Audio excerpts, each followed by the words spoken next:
Có cảm thấy hối hận khi mình lựa chọn đi du học Nhật Bản không? Đã có.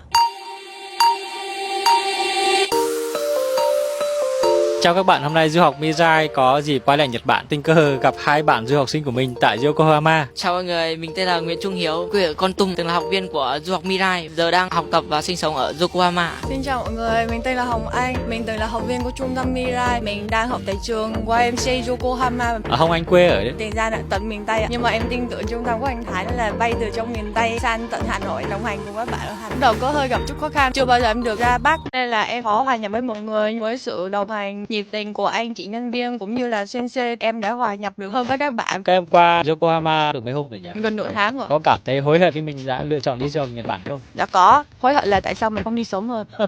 Còn Hiếu thì sao? Em thấy lựa chọn em là đúng đắn rồi, em chọn đúng thành phố đấy, có đẹp quá chị.